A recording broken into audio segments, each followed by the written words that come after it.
Política local. Ivan Gonçalves, Manuel Pisco e Nuno Matias analisam a atividade municipal da região. Ao sábado, às 11 horas, com repetição ao domingo, à 1 da tarde. Bom dia, cá estamos para mais um programa Política Local, com 3 autarcas da região de Setúbal. Manuel Pisco, Presidente da Assembleia Municipal de Setúbal, eleito pela CDU. Nuno Matias, vereador em Almada, eleito pelo PSD. E Ivan Gonçalves, Presidente da Assembleia Municipal de Almada, eleito pelo PS.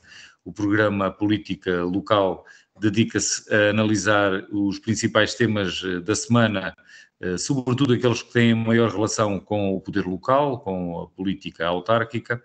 E hoje temos 4 temas: a Lei dos Solos, que entrou em vigor esta semana. Setúbal viu o novo Plano Diretor Municipal publicado em Diário da República.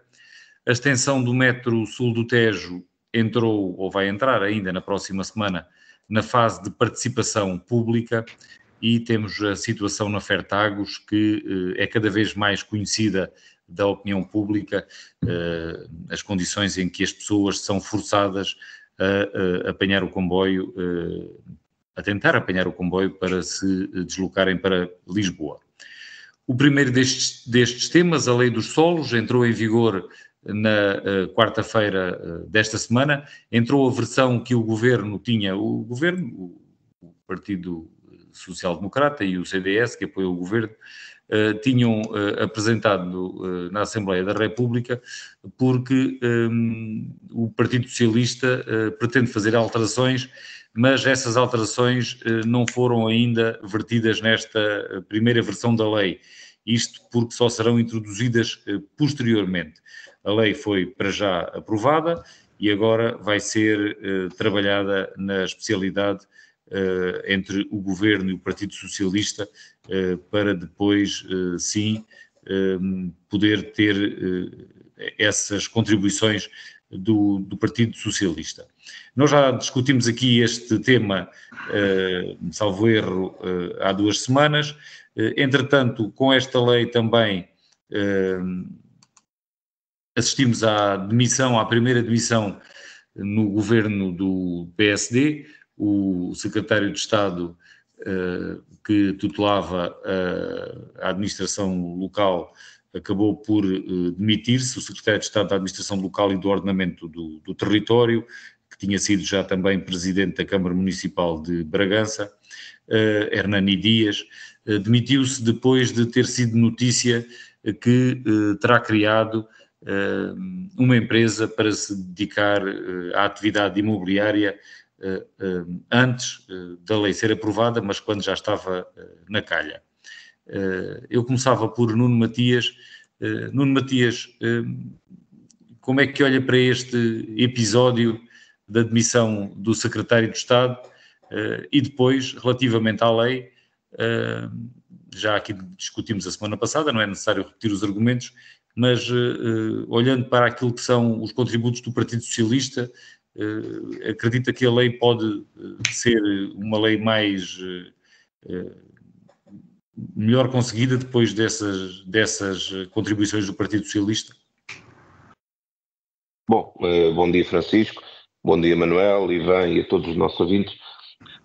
Bom, em primeiro lugar, em relação à sua questão sobre a demissão do secretário de Estado, é um episódio que seria desejável que não tivesse acontecido. Nós não sabemos todas as envolventes da situação. Há quem diga que haveria uma explicação que teria a ver com investimentos familiares e algum processo de otimização fiscal, não sei se sim, se não, mas para todos os efeitos, no tempo não é minimamente avisado que tivesse acontecido e, portanto, parece-me que a decisão final de demissão ajuda pelo menos a sanar uma situação que seria de todo desejável que não tivesse acontecido.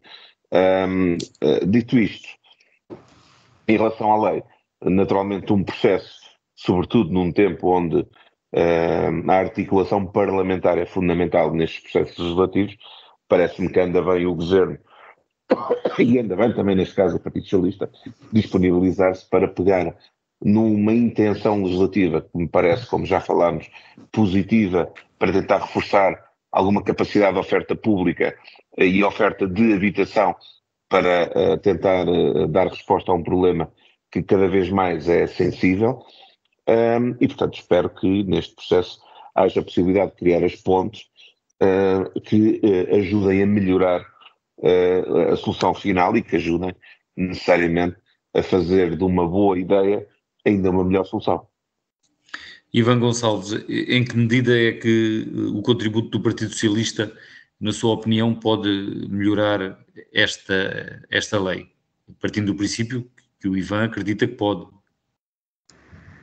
Muito bom dia a todos, e especialmente a quem nos ouve lá em casa, mas também aqui aos meus colegas. Bom, eu acho que estas propostas que o Partido Socialista procura introduzir na lei do solo, é claro que vão melhorar, se forem aceitos, vão melhorar algumas destas propostas e pelo menos vão retirar alguma, não diria, não quero exagerar nesta questão, mas alguma nuvem que se foi criando, que nos permite também duvidar das boas intenções que esta lei possa ter, não venham resultados negativos para o ordenamento do território no nosso país.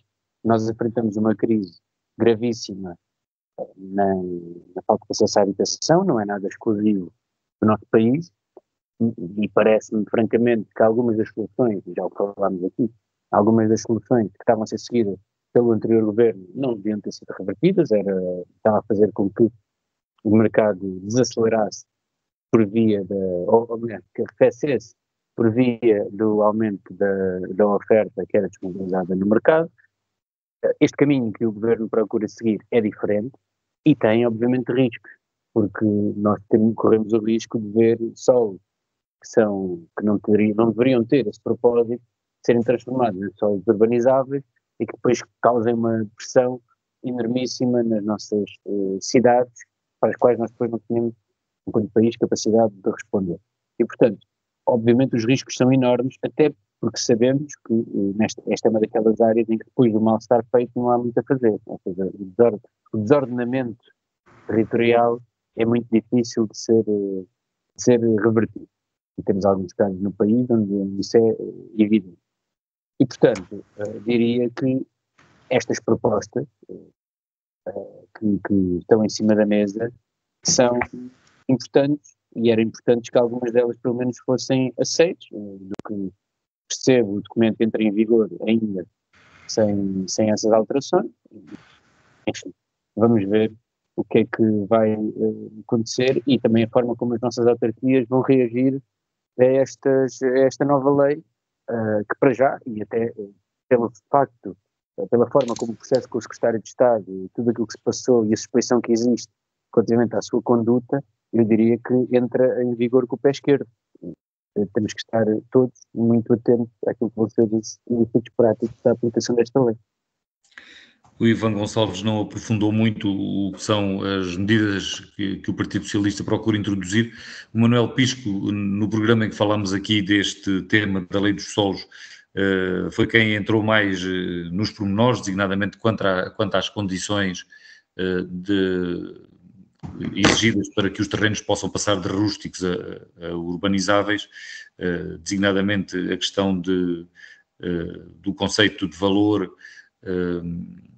razoável, penso que era a expressão usada na lei. Dos preços moderados. Dos preços moderados, exatamente, que corresponde mais ou menos ao que eu estava a dizer, preço razoável ou valores moderados.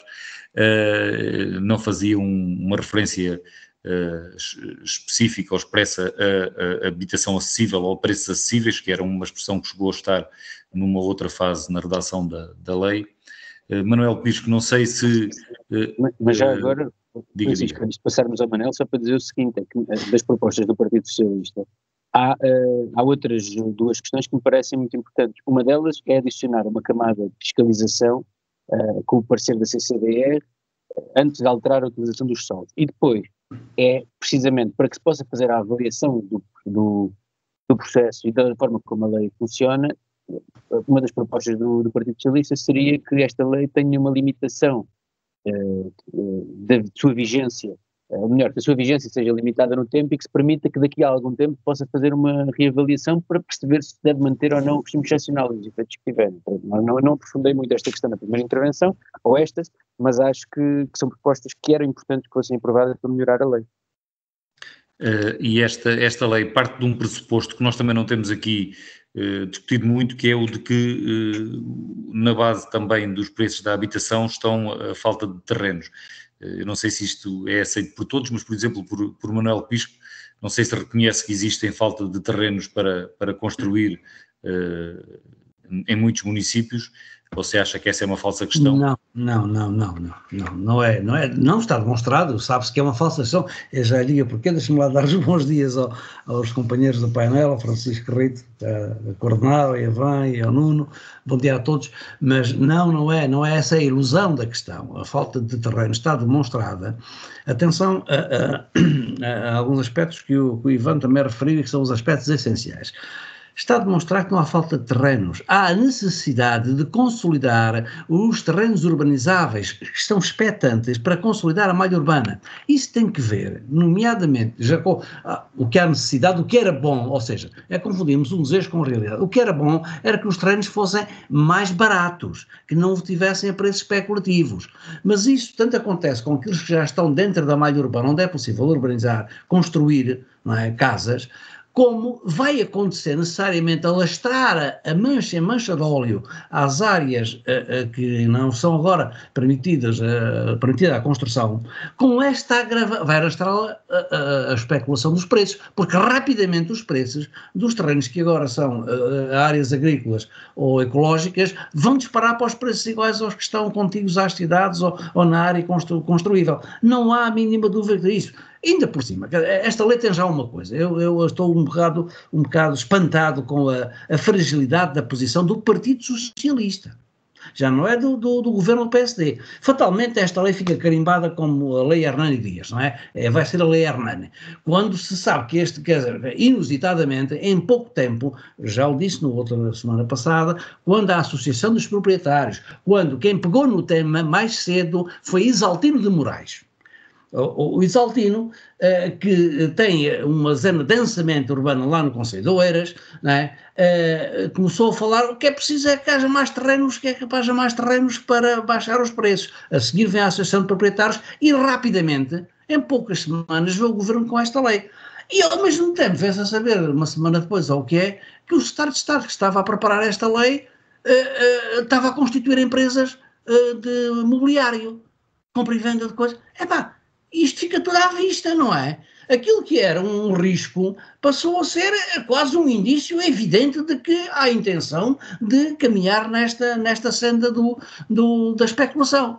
Portanto, nós não estamos a contribuir para fazer aparecer terrenos a preço mais barato para que a construção venha a ser mais barata. Estamos a contribuir para alastrar as hipóteses, as probabilidades, as oportunidades de fazer bons negócios. Terrenos que valiam pouco passam a valer muito. Agora, atenção às palavras que o Ivan disse.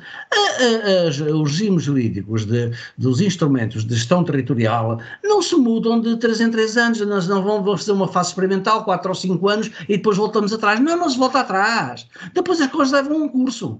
Olhemos para o que se passa com os PDMs. Os PDMs nós temos agora, e temos esta bandeira bem levantada. O Setúbal é um dos municípios que tem dos 36 municípios, nos 308 do país, Setúbal é um município, são 36, dos 308 que têm nesta segunda fase de PDMs, nesta segunda geração, o PDM aprovado. Mas, Manuel Pisco, são 36 ou são 126? Diga? Não são 126? Os dados que eu tenho são 36 municípios já com o PDM concluído e publicado, dos 308 são 36 e 12 municípios deles dentro dos 52 da região de Lisboa e Vale do Tejo. Estes são os dados que há. O que está publicado é isto. Só se eu apanhei os dados mal, não é? Mas estão a dar um número maior, mas o número que tenho é 36 já publicados. Entre o processo de aprovação das Assembleias Municipais e o processo de ratificação no Governo e de publicação decorre-se um largo tempo. Bem, mas não me interessa o número, eu não quero ganhar a discutir a questão do número. Quero vincar esta ideia de que é fundamental em relação àquilo que se diz que a gente não pode experimentar durante uns anos e depois voltar atrás. Estes PDMs de segunda geração estão todos alinhados, a principal linha de rumo é exatamente o contrário do que o Governo vai fazer. É a consolidação da malha urbana com ocupação para construir em terrenos expectantes dentro da malha urbana ou circunscritos ou circundantes à malha urbana. Contidos, foram reduzidos os espaços em muitos dos PDMs que eram desnecessários, estavam em áreas construíveis, não é? Em edificáveis, é assim que o termo é esse. E deixaram de estar porque não era necessário. Portanto, a linha de rumo dos PDMs de segunda geração, que tão poucos municípios ainda estão a conseguir levar até ao fim, agora é drasticamente alterada numa lei avulsa. Não é uma revisão estrutural do regime jurídico da gestão territorial. Não é isso. É numa lei avulsa oportunística que vai alterar toda a linha de rumo da atualização dos PDMs que está em curso em centenas de municípios, em quase todos, mais adiantados ou mais atrasados, mas quase todos estão a fazer, estão com preparados legais, mas, enfim, está a ser feita. E de repente, com este decreto, altera-se isto tudo, altera-se a linha de rumo e vamos à procura do mais barato, criando a oportunidade de construir separadamente da malha urbana. Para construir folha da malha urbana, é óbvio, veja só estas coisas práticas. Onde estão as redes de esgotos, as redes de saneamento, as redes de água, as redes de telecomunicações, as vias públicas, as estradas, os pluviais, tudo isso. Para isso fazer feito fora da malha urbana, tem que ser as infraestruturas todas feitas de novo e isoladamente. Esse investimento, quem é que o paga? Não vai para o custo da construção. É que pode ficar um terreno, mesmo com preço especulativo mais barato, mas o custo da infraestrutura é toda nova. Não vai aproveitar infraestruturas nenhumas construídas na malha urbana. Então, mas ninguém diz estas coisas, ninguém vê que isto tem que ser assim. Portanto, este decreto, parece-me a mim, é uma lei oportunística. Eu acho que vai ser a famosa Lei Hernani durante muitos anos, mas deve ser a Lei Hernani para se ver aquilo que não se pode fazer em termos de alteração da legislação do ordenamento do território. Isto é uma coisa completamente absurda. Ainda por cima, com o caso que aconteceu, esta gente não se pode dar por satisfeito. Felizmente a pessoa tirou logo as suas conclusões e pediu admissão. Pronto, já está o assunto sanado. Não está. As forças que estão para trás deste ator, que era o secretário de Estado ou das pessoas que estão a fazer isto, vão continuar a tentar manter esta linha da ação para conseguirem mais oportunidades de especulação. E o país não pode andar constantemente a ter as suas prioridades de pés e mãos atadas porque há gente que quer aproveitar oportunidades de especulação e prejudica a possibilidade de ter construção e casas acessíveis. O problema está-se a agravar da falta de habitação. O governo anterior atuou timidamente na questão da construção nova para a habitação em relação às necessidades da habitação pública, timidamente. Agora, nós temos a ver que este governo, criticando tanto o governo anterior do Partido Socialista, parece que não tomou mão no PRR. Não agarrou com as duas mãos o PRR da habitação. As coisas estão a derrapar, está tudo a patinar. Estão concurso atrás de concurso a ficar desertos e a coisa não se está a fazer. Quando terminar o prazo do 26, que era previsto terminar o PRR, a prioridade da União Europeia já não é o social e remendar aquilo que resultou de prejuízo a partir da... Lembra-se que o PRR é por causa da pandemia, foi por causa do Covid. Em 26 não há segunda oportunidade, porque as prioridades vão estar viradas para a guerra, para as armas, para a defesa, como dizem, não é? A palavra defesa é mais bonita. Não, é dinheiro para armas. É para aí que se vão virar as prioridades da União Europeia. E o PRR, muito provavelmente, vai ficar como está. Olha, filho, não fizessem. Então, este governo não está a pôr mão na execução do PRR como deve, sobretudo nestas áreas que era uma falha do social, a habitação, uma falha do social, que continua, quer dizer, e continua, vamos lá. Não, deixa eu ouvir também o comentário. Sim, tem razão, já estou a falar demais. Tem razão. Não está a falar demais, mas já disse aqui várias coisas e vamos também aqui ouvir o contraditório Nuno Matias, imagino que queira responder ao que disse Manuel Pisco, não só da relação entre a demissão do secretário de Estado e a bondade desta lei dos solos, mas também quanto à apontada inércia deste governo sobre a concretização do PRR. Bom, vamos lá ver, todos nós sabemos. Bom, quero, em primeiro lugar, que não me parece que essa analogia e essa ligação que o próprio Manel estava a dizer entre o secretário de Estado e o batismo que queira dar a esta lei faça sentido, porque necessariamente não me parece que deixe de ser óbvio, e acho que é óbvio para toda a gente, o problema que existe e a necessidade de tentar encontrar soluções que ajudem a pressionar em baixa os custos da construção na habitação e necessariamente os terrenos. Nós sabemos que, sobretudo nas malhas urbanas, temos esse problema e essa pressão que tem tornado cada vez mais caro esse processo e tem feito um garrote para a capacidade de oferta. Claro que o processo do PRR poderia ter sido organizado de outra maneira, com outra força, com outra dinâmica, se os projetos já estivessem mais desenvolvidos, com regras de discussão que eu continuo a achar que devem ser renegociadas para não prejudicar os municípios que estão ligados a este tipo de situações e a este tipo de projetos. Agora, eu não tenho grandes dúvidas que se não tivéssemos um governo como o atual, que está a tentar encontrar novos mecanismos que permitam agilizar a capacidade de intervir mais e de construir e criar mais oferta, bom, podíamos estar aqui a continuar a lemuriar-nos em relação a um problema que se arrasta e que se tem vindo a agravar. Aliás, nós percebemos que, por comparação com décadas anteriores, as últimas décadas têm sido em decrescendo a capacidade de construção e de oferta de habitação e, portanto, necessariamente haja, ao menos, a honestidade intelectual de reconhecer que este governo está a tentar dar aqui uma pedrada no charco positiva de encontrar capacidade de reforçar a oferta, com uma nuance. É que estamos a falar de decisões que manifestamente vão envolver órgãos públicos com escrutínio, que necessariamente são fiscalizáveis e são transparentes, e muito mais escrutinados e muito mais transparentes do que ser decidido num qualquer gabinete que não tem este escrutínio como os órgãos autárquicos felizmente têm no país há muitos anos. E, portanto, acho que só temos é que estar satisfeitos por haver um governo que quis dar um passo em frente. Eu não estou a dizer que a solução é perfeita, existe certamente este mecanismo com pontos que possam ser criadas agora e eventualmente até com o Partido Socialista, com propostas que ajudem a tentar torná-la mais equilibrada e ainda mais capaz de sanar essas eventuais dúvidas de interesses obscuros, que necessariamente não me parece que seja esse nem o objeto, nem o objetivo, nem que esteja subjacente pelo facto de alguém ter resolvido abrir uma empresa com interesses também imobiliários, se calhar por bem, mas manifestamente num tempo que não era o adequado, e portanto acho que não vale a pena estar a tirar fogo em relação a uma proposta que tem bom fundamento.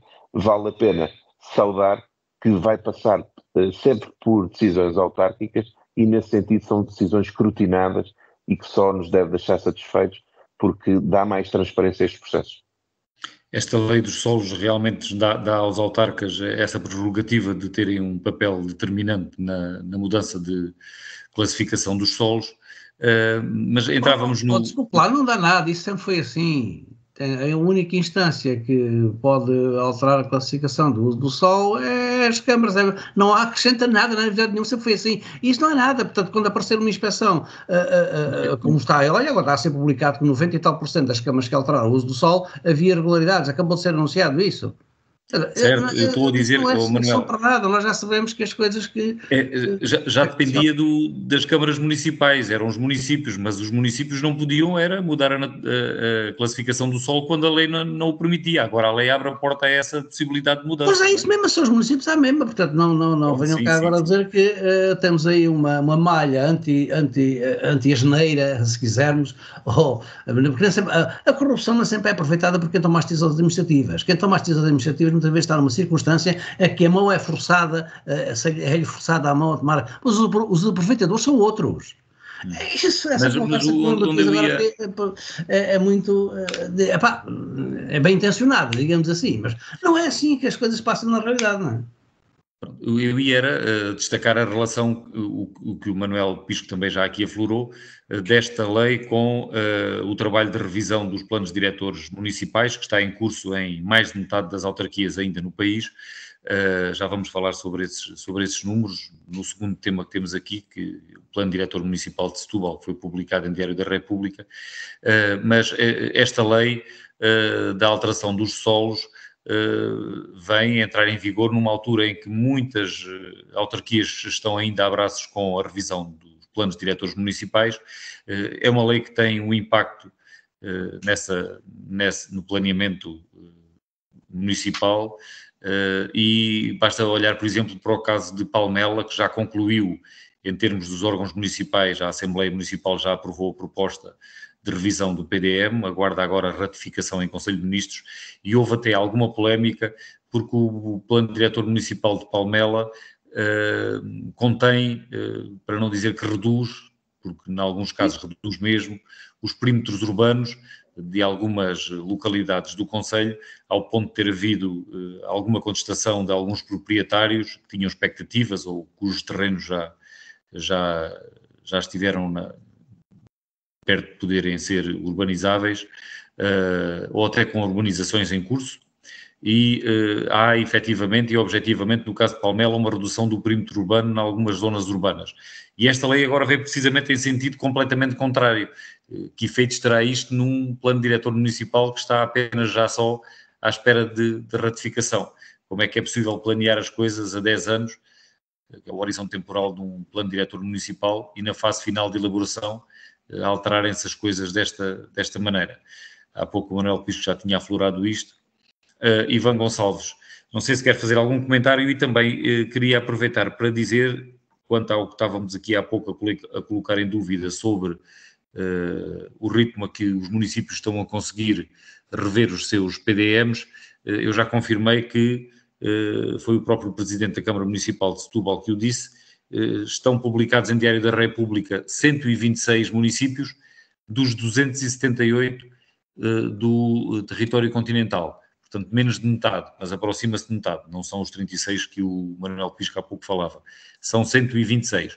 Ainda assim, isto indicia que alguma coisa não está bem. Como é que se percebe que no final do prazo dado pelo Estado, pelos governos, para se isto fazer, para as autarquias conseguirem rever os PDMs, nem metade conseguiram concluir? Ivan Gonçalves, a própria autarquia de Almada, o município, ainda não conseguiu concluir essa tarefa. Consegue perceber porque é que se está a revelar um processo tão difícil, se olharmos para esta quantidade, que são a maioria das câmaras que ainda não conseguiram fazer? Bom, parece-me evidente de que lado é que está as responsabilidades, porque os municípios, segundo sei, a esmagadora maioria, não com todos os casos, obviamente, mas diria que a esmagadora maioria já fizeram a sua parte. O problema é que neste momento estas entidades intermédias, como é o caso da CCDR, e neste caso concreto é a CCDR, mas dá-se aqui o mesmo um caso parecido com o que muitas vezes acontece noutro tipo de casos, que é a burocracia e o Estado acaba por imperar estes processos por causa da inoperância, mas da falta de rapidez, da falta de claridade destas instituições intermédias. Eu quero dizer, é por isso que eu acho, francamente, que o país ganhava se nós tivéssemos uma regionalização, porque pelo menos quem tinha o poder de fazer esta fiscalização tinha também o dever de ser escrutinado. Neste caso, estas instituições acabam por ser muito mais opacas, não digo até que não sejam, que não façam, que não tenham boa vontade na questão das suas funções. O problema é que é evidente que neste caso há aqui um atraso que não existiu. E se não existem recursos humanos, então é preciso capacitar estas entidades para terem recursos humanos para acudir a todos aqueles que são as suas valências. Agora, acabam por ficar os municípios acabam por ficar, eu diria, mal na fotografia, sem, na maioria dos casos, terem responsabilidade nestes atrasos. Mas quero também dizer outra coisa, e a propósito desta questão da habitação, que não deixa de ser uma caricatura daquilo que se tem passado ao longo dos últimos meses no país. Nós tivemos Luís Montenegro, enquanto líder da oposição, era muito célere em indicar que as falhas que existiam, muitas vezes até empolando-as, e até estamos a assistir a isso no caso da segurança ou da suposta insegurança, passamos semanas a discutir o tema num dos países mais seguros do mundo, e o tema parece mais importante, é uma coisa que na verdade não existe, que é um sentimento de aumento da insegurança, ou pelo menos o sentimento pode existir, mas não existe um aumento da insegurança, mas o sentimento de aumento existe, e é isso que estamos a discutir muito por culpa dos atores políticos que procuram fomentar estas narrativas. Mas o que eu quero dizer é que foi vendida uma ideia de que os problemas que o país tinha não eram resolvidos por inação do anterior governo. A verdade é que eu não consigo identificar nenhuma área em que o país esteja melhor do que estava quando este governo tomou posse. Bem sei que não passaram muitos meses, passou quase um ano, mas enfim, é óbvio que este governo tem que ter tempo para fazer o seu trabalho, mas este é mais um daqueles casos, a habitação está pior. Ou seja, ainda hoje tivemos notícias em que nos dizem que o preço da habitação subiu ou que disparou, e isto também está relacionado com algumas medidas que foram tomadas pelo atual governo. Na saúde, sabemos também o caos em que está, não melhoraram, antes pelo contrário, em certas situações pioraram. E, portanto, eu acho que vai começando a ser tempo de nós fazermos também essa avaliação em que é que este governo está, em que é que as coisas melhoraram no nosso país, desde que o PSD e o CDS são governo.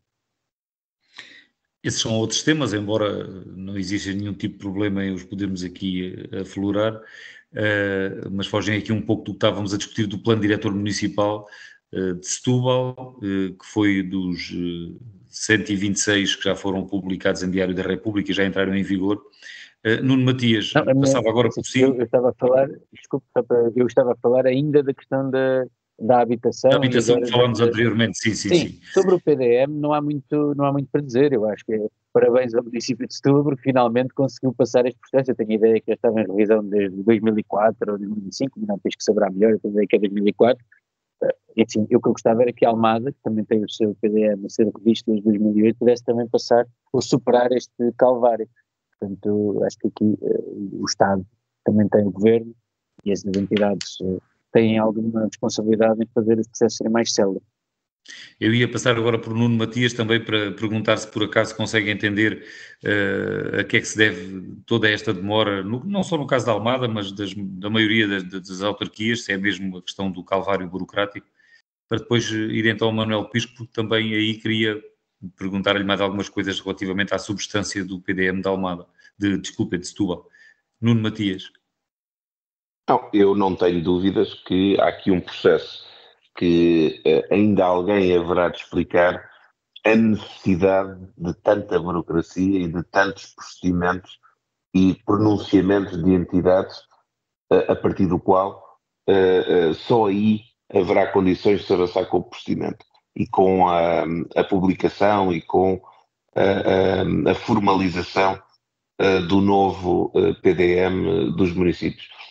Porque verdadeiramente eu acho que Portugal muitas das vezes brinca a esta noção de ter regulamentação em excesso e não perceber que nem ela é a solução, e ela muitas vezes cria constrangimentos estruturais para o desenvolvimento das soluções que o território precisa, e neste caso é mais um exemplo paradigmático. Falou-se agora de Setúbal, que tem o seu processo concluído e ainda bem.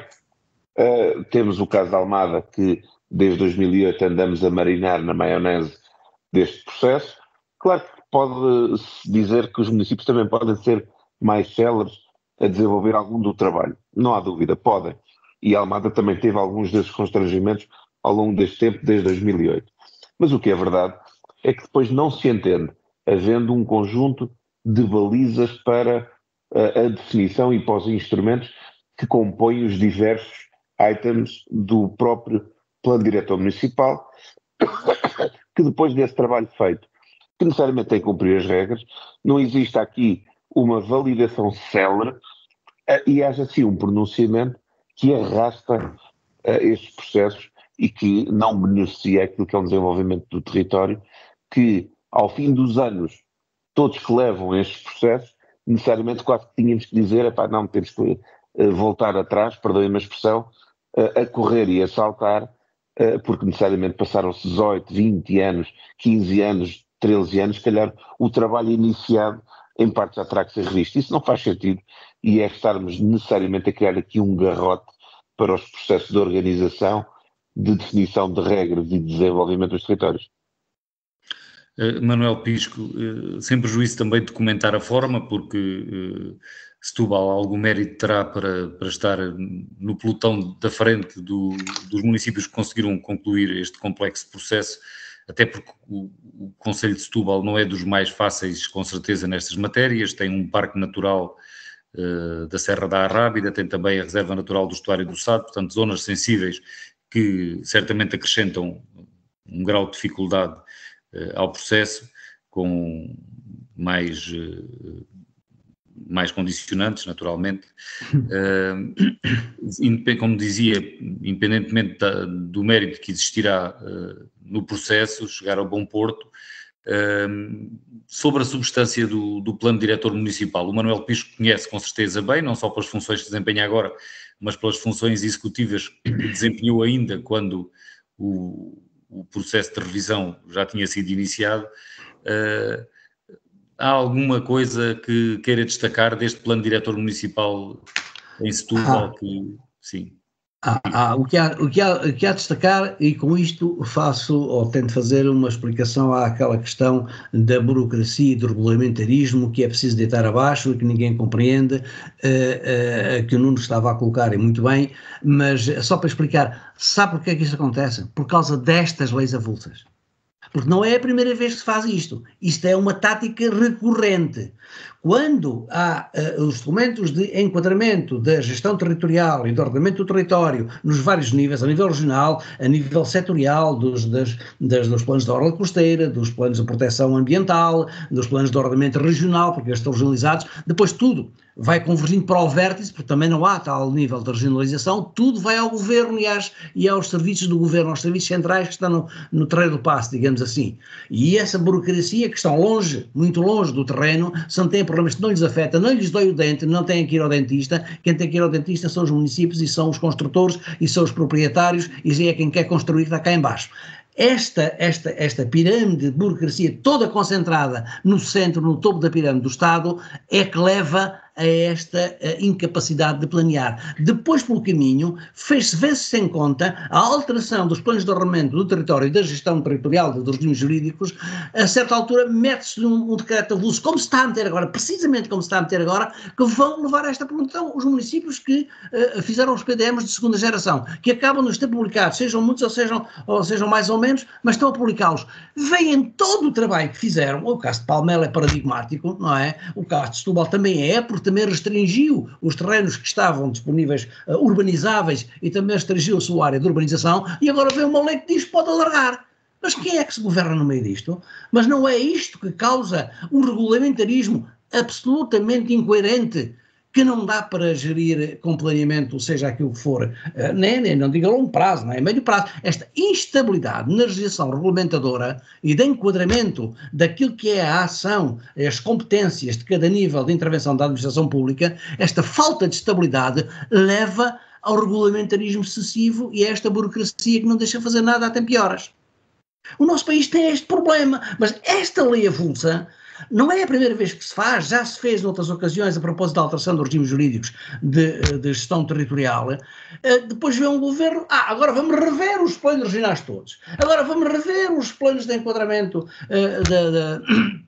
da gestão territorial, vamos rever os planos de ordenamento das orlas costeiras, vamos rever os planos ambientais, e começa-se de novo. Isto é o mito de Sísifo aplicado à administração pública. Estamos constantemente a subir a montanha outra vez, e nunca temos estabilizado um regime jurídico de ordenamento do território que saiba o que é que se pode construir, que haja critérios claros, veja-se.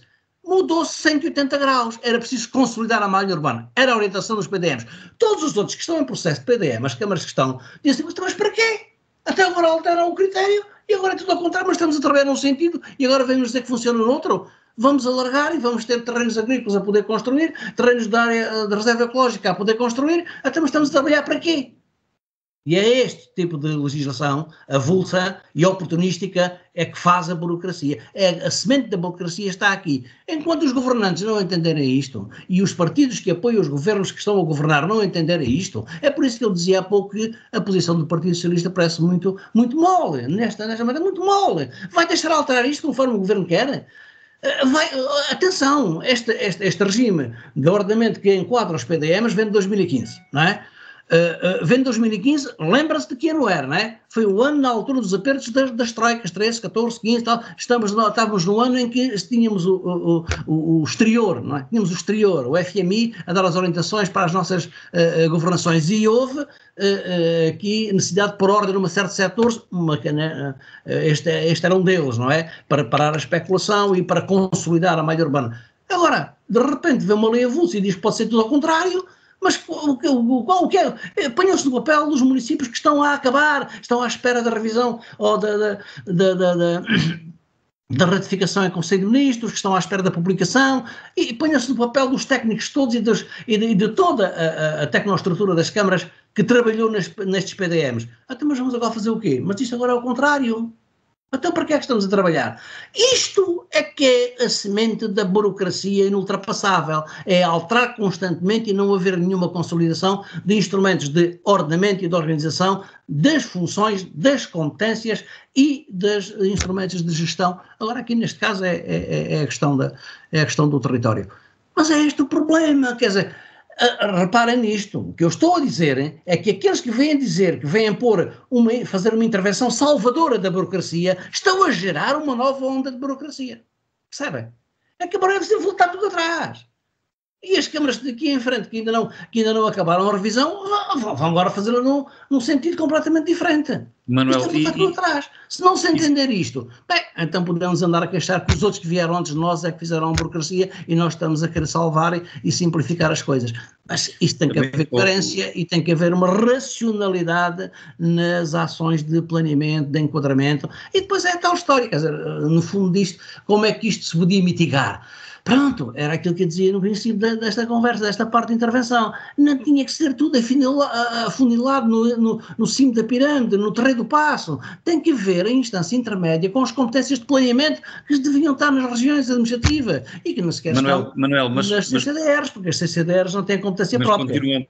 Continuamos no âmbito da forma, e eu gostava também de ouvir sobre a substância do Plano Diretor Municipal de Setúbal, que é um documento muito complexo, muito abrangente, e não é fácil analisá-lo. Nós já temos pouco tempo, não sei se vale a pena, ou se tem aí alguma nota assim mais rápida que queira explicar. Portanto, o que está a referir à questão, esta segunda geração de PDMs é mais, o termo é impróprio nesta discussão, é mais holística, não é? Em todas as intervenções no território, sejam públicas, sejam privadas.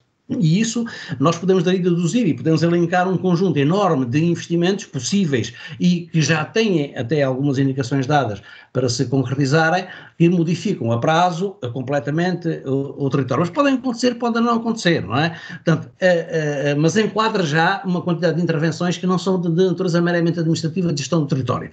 Investimentos, projetos, faz muitos enquadramentos. E Setúbal tem casos desses também. Olha, uma coisa que dura muitos anos é a tentativa de e está conseguindo neste PDM, de fazer intervenções nas quintas tradicionais de Setúbal que estão no perímetro do plano da Arrábida, não é? Da reserva da Arábia. E há a possibilidade de intervir, e isso agora está contemplado, e portanto era uma oportunidade de melhoria, porque há coisas que não se podem mexer praticamente nada. Substantivamente tem melhorias, sim, mas tem melhorias e tem tudo previsto, não é? Por isso é que se pode dizer que está ali previsto umas centenas e centenas de milhões de investimento. Mas é para fazerem a longo prazo, não é uma coisa que seja tudo a contas do erário público, tem que ver com a iniciativa privada e dos proprietários dos terrenos e dos projetos que estão previstos. Passamos então para um outro tema, a extensão do metropolitano de superfície do metro sul do Tejo vai entrar na fase de consulta pública e a Câmara Municipal de Almada fez saber esta semana que pretende um processo participado, tem uma estratégia para procurar envolver a comunidade, sobretudo da Trafaria e da Costa da Caparica, neste debate, né, trazer lá a participação, e está previsto um conjunto de iniciativas que são sessões de apresentação. No dia 10 de fevereiro há a apresentação técnica do projeto, com os detalhes do traçado e as especificidades técnicas, no dia 10 de fevereiro, no auditório da Universidade Nova. Aliás, esta iniciativa de participação pública, de chamar a comunidade, é um esforço da Câmara Municipal de Almada, mas em conjunto também com a Universidade Técnica de Lisboa e com a intenção de depois produzir um documento final que possa resumir e aproveitar os contributos da comunidade. Mas, como dizia, vai haver 3 sessões, uma primeira de apresentação técnica do projeto e depois 2 sessões de participação pública, já mais encontros de trabalho, na Costa da Caparica e na Trafaria, no dia 20 e no dia 21 de fevereiro, e depois, a 6 de março, haverá uma conferência de encerramento para dar por encerrada esta parte do contacto mesmo com o público. Depois será feito um trabalho de análise pela Universidade para compilar essa participação.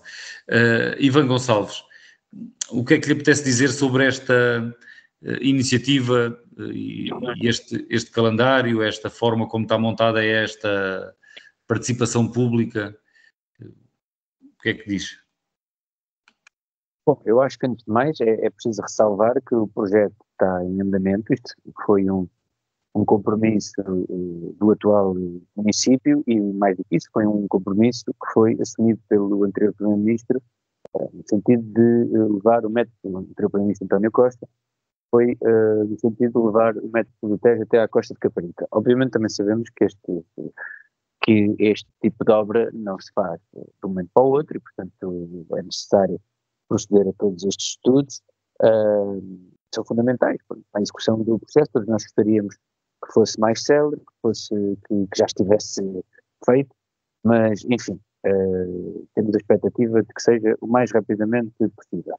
Relativamente a esta auscultação, acho que faz parte da construção destes projetos e acho que é uma boa medida que a Municipal vai tomar. Ou seja, nós teremos a primeira apresentação no dia 10 de fevereiro, como o Francisco também já disse, e durante um mês, talvez, ou um pouco mais, teremos este projeto aberto à consulta pública em que todas as pessoas, todas as entidades se podem pronunciar sobre aquilo que é o traçado sobre este projeto e parece-me que isso também é uma boa prática para que nós possamos, sem tomar também muito tempo, obviamente, sem atrasar o projeto, mas podendo recolher todos os contributos que são também importantes para que este projeto se concretize e que seja uma realidade. A Costa de Caparica é a segunda cidade do Concelho de Almada, tem hoje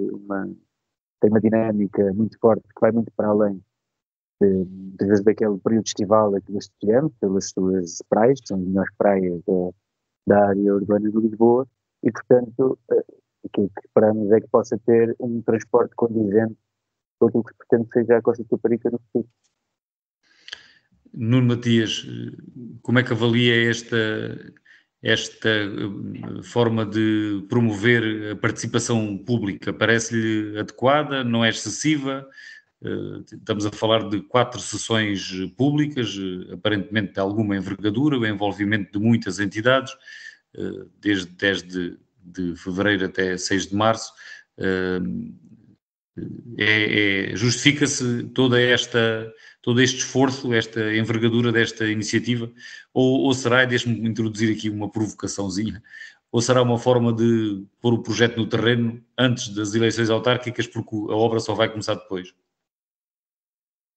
Bom, claro que, do ponto de vista político, este tipo de fóruns, sem prejuízo de eu também entender que são positivos, ajudou a procurar envolver a comunidade, quem está no território e pode opinar sobre as soluções e procurar também melhorar, aquilo que possam ser as opções do próprio projeto. Saber nós que está a ser desenvolvido um estudo por parte do Metro de Lisboa em relação ao traçado e em relação à extensão do metro, que já devia ter sido contemplado desde o início até à costa, parece-me que, sem prejuízo de eu concordar consigo, necessariamente nesta altura há aqui um misto entre a utilidade dos fóruns e tentar dar aqui alguma propaganda e alguma exposição política por quem está também a promover, neste caso, a Câmara Municipal de Almada. Ainda assim, eu prefiro olhar aqui para o copo meio cheio, de dar nota de que estes processos são sempre mais positivos quando procuram acrescentar alguma capacidade de participação de quem tem interesse nesta matéria.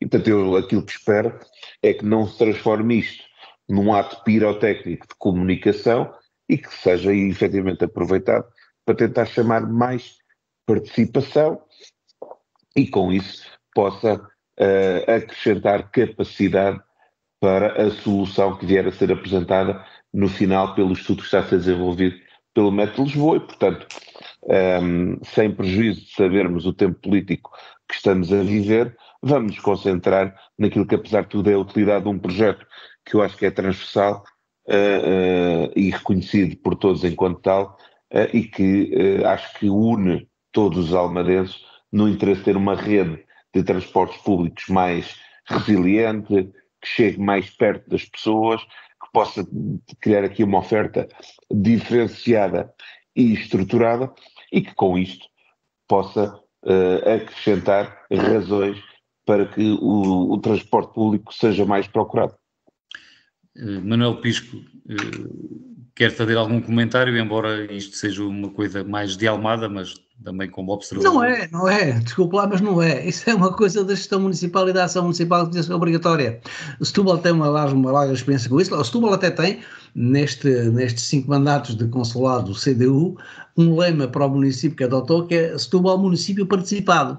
Participado quer dizer isso mesmo, é quando se pretende fazer as coisas e dizer com a população, olha, pretendemos fazer isto, qual é a melhor solução? Acham bem, acham mal, e há sempre várias alternativas, não é? E, portanto, essa auscultação da população faz bem ao Almada e até devia ser obrigatória para todos, que é para não haver esta conversa de estão em campanha eleitoral, é para prometer, não. Devia ser obrigatória uma consulta popular prévia para os grandes projetos que têm um impacto significativo nas populações.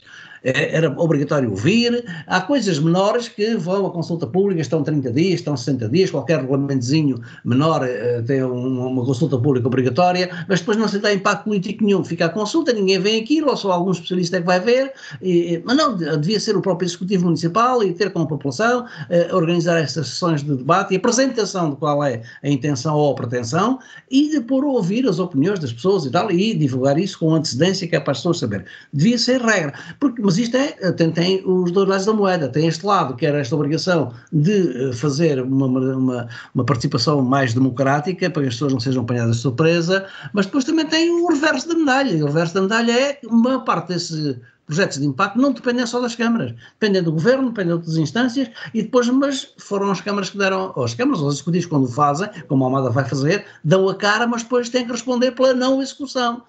porque se atrasou e 1 ano, e 5 anos, e 10 anos e tal, e as câmaras podem ficar penduradas perante esse compromisso e às vezes têm que ir várias vezes explicar porque é que não se fez, porque é que não andou. Mas como método de governo local democrático, sem dúvida que isso até devia ser uma prática obrigatória, não é? E Ivan Gonçalves, dar-lhe também a oportunidade de algum último comentário, tendo em conta também a provocação que eu lancei aqui e o Ivan já tinha falado. Parece-lhe um processo de participação adequado e que não tem nada a ver com o calendário eleitoral? Não, se me permite, eu devolvo a preocupação, porque se não fosse feita esta consulta pública, provavelmente nós estaríamos a ter este mesmo programa e o Francisco estaria a perguntar se face a uma obra desta envergadura e com esta importância para as próximas décadas do Conselho, se não fazia sentido que a população também fosse ouvida. Porque naturalmente haverá pessoas que estão de acordo e outras que não estão de acordo. Claro, aliás, há muitas teorias sobre todas estas obras. Eu sobre o metro da Costa em particular já ouvi muitas teorias, até sobre onde é que devem ser as paragens, onde é que não deve ser, até onde é que ele deve ir, enfim. Se o Francisco for à Costa, vai ouvir, à Costa de Caparica, vai ouvir muitas teorias, como eu também já ouvi. Ainda hoje, no dia que estávamos a gravar, já um dos comentários que vi nas redes sociais é: agora vão pôr um metro aqui na principal avenida da... Pronto, e precisamente, e portanto, se estes debates não fossem feitos, se estas consultas não fossem feitas, nós íamos ter a acusação contrária, portanto eu acho que é preferível esta. É preferível em excesso, se é que há algum do que por defeito, neste caso. E com isto chegamos ao final do programa. Já não falamos hoje, mas haveremos de falar no futuro da situação na Fertagos, que continua por resolver e que cada vez é mais do conhecimento da opinião pública a situação inadmissível, inaceitável para os passageiros que todos os dias dependem daquele meio de transporte para se deslocarem para Lisboa para o trabalho. Voltaremos a esse tema num próximo programa. Agradeço ao Nuno Matias, ao Ivan Gonçalves e ao Manuel Pisco e despeço-me dos três e também dos ouvintes. Voltamos de hoje a 8 dias. Uma boa semana para todos. Política Local. Ivan Gonçalves, Manuel Pisco e Nuno Matias analisam a atividade municipal da região. Ao sábado, às 11 horas, com repetição ao domingo, à 1 da tarde.